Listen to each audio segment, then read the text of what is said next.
Good morning, students. It's me, Miss Sanya, and today we are back with another lesson. In the previous lecture, I have told you about population, the density of population, and how population plays a very important role in this regard.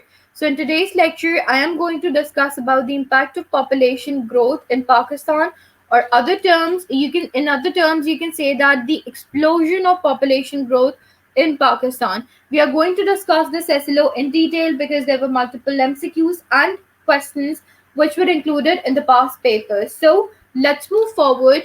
Before moving forward, hurry up, grab your notebook along with pencil and pen and start noting the important pointers. It will help you during the revision.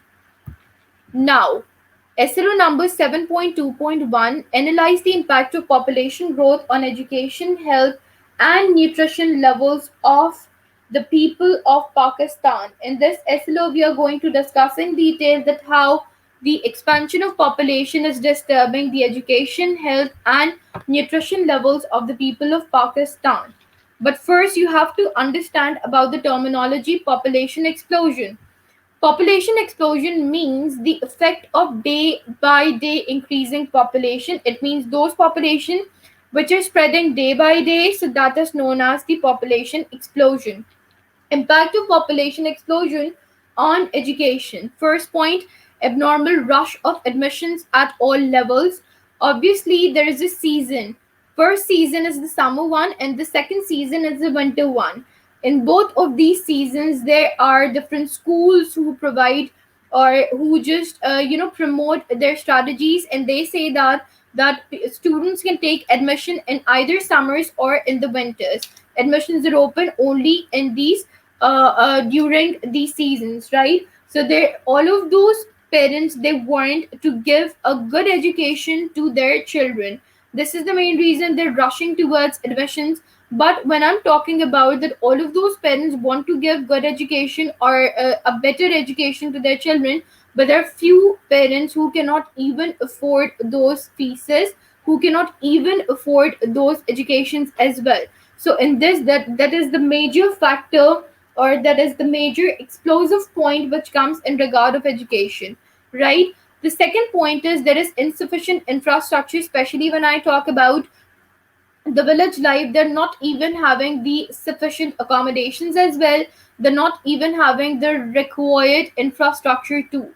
They have to sit down on they just sit down, and they even don't have chairs and tables over there. They sit on the floor and they study over there, right?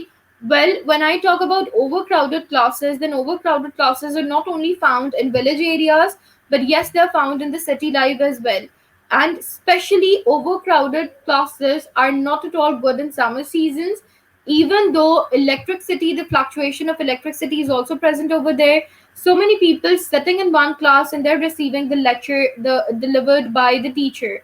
Now you can understand by yourself that students, for example, if there is no electricity, the summer season is going on, then how can a person focus on the lecture? Another point is requirement of untrained teachers in certain schools. But there are multiple schools which hire untrained teachers that are not even getting trained, and even students follow and admire those teachers. They follow those footsteps and they repeat the same. For example, if that student who was the previous student of that untrained teacher, he is following the same ideology, he or she is following the same ideology if they select the profession teaching for that purpose. Coming towards the next one, inadequate staff in schools. But not only this thing is affecting the minds of the young people, the children, but yes, it is affecting their studies as well, because when untrained teachers are there, so whatever strategies they're putting forward to just make those students understand according to their knowledge, so those things are followed by those students. Now, inadequate staff in schools, it means that they're not highly professionals, and they don't even have those skills, but still they're hired. Why? Because they want to run the school, they needed staff members to support into their objective. That is another disturbing point. Deterioration in standards of education. Obviously, when I talk about higher education, then it means that I have to pay a lump sum amount of fees. When I talk about middle education, it means that I don't have to pay that much amount. And when I talk about low education, it means that I have to pay that budget, which is, for example, according to the budget which I can afford. So you can see that the education, I'm not talking about the levels, I'm basically talking about the classes. That education is finally divided into three classes. How much you can afford, you can just work according to the affordability.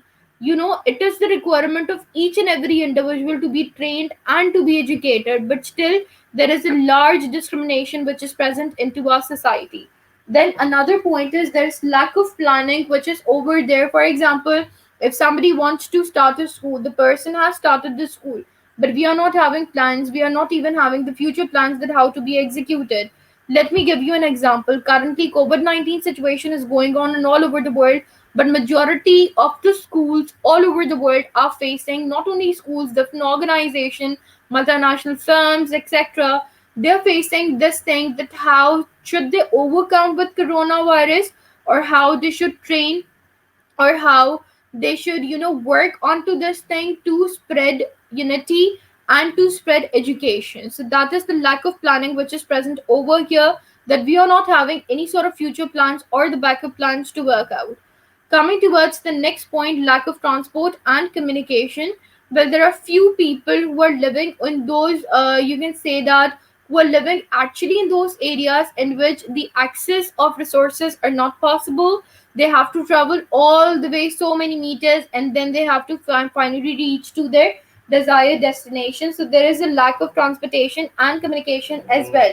There are social and religious taboos as well. When I talk about social constraints, so still in village life, women are not allowed to study, not only in villages, but yes, in city life as well. They consider women that they have to get married and they have to go in another home. So why investing money on the girls? It's better to invest money on the sons, because later on they will be the leader of the family and they will look after the family. Then the next problem is problems of integration. It means the interaction, that how you're getting information from one another. And then lack of research. We don't research about statics. You know what? If somebody is delivering something from one platform, you never go and you never search articles. Whatever the other person have said, you're believing it, and then you're working accordingly. So there is lack of search research element which is present over here. Coming towards the effect on healthcare, that is the most important factor to be discussed about. Overcrowded government hospitals due to low economic status and lack of affordability. See, affordability is not present by, or you can say, not every person can afford good health facilities. You have to work according to the budget which is present with you. You have to work accordingly, how much your pay is, how much you're getting, and then you will execute things accordingly, right? When there are overcrowded, government hospitals are still there, but they're overcrowded. So definitely there are low economic facilities which are provided over there. There's lack of healthcare infrastructures as well. The government hospitals, the infrastructures of those hospitals are not up to the mark. There's disparity in patients and doctor ratio as well. It means patients are more but doctors are less, you can say somehow. This increasing rate of healthcare tools, you can say that there is a healthcare restriction is still over there, but still the health cases are increasing, especially the pandemic which is going on right into this 2020 era. So you can see that health cases are increasing in abundance day by day. Decreasing rate of patient amongst healthcare personals, it is decreasing those rates, especially in coronavirus. People are dying, people are not getting survived from this situation. Low funding by government in healthcare sectors. They are getting the fundings from the people, but still they're not investing those fundings on the health sector. Then there are lack of medical facilities which are still present over here. Coming towards the effects on nutrition levels, well, undernutritional children have weaker immune system. So what we have to do, we have to give them a balanced diet to make their immune system to work stronger. But this affects, because if you're not giving them a balanced diet, so it is affecting those immune systems. There are infections and illness which are present in this child. If the child is not feeling well, so definitely you have to bear the expenses of hospitals. There is shortage of food supply because if I talk about the rural class or if I talk about the lower class, then lower class cannot afford a good living as well as the food supply for their children. There is increased risk of hospital admissions as well. There are low energy resources which are present over there, and automatically it results into weight loss. There is reduced mobility rate as well. They are increasing the risk of falls. They're also reducing independency. They're getting dependent onto the parents, their family members. Fatigue is spreading due to poverty, nausea, and vomiting are other factors due to which, because if you're not having a balanced diet, if you're not having adequate amount of food, then definitely it will affect all of these things. So, assignment number 7.2.1, analyze the impact of population growth on education, health, and nutrition levels of the people of Pakistan. In this, you have to discuss in detail about all of those pointers which I have already explained you. Thank you so much, everyone, for listening to us. I hope that this presentation turned out to be something really important and informative for all of you. Still, if you're having any sort of questions, you can ask me on KP under my instructions. Inshallah, we'll return back with another presentation for all of you. Till then, take care. Barakallah.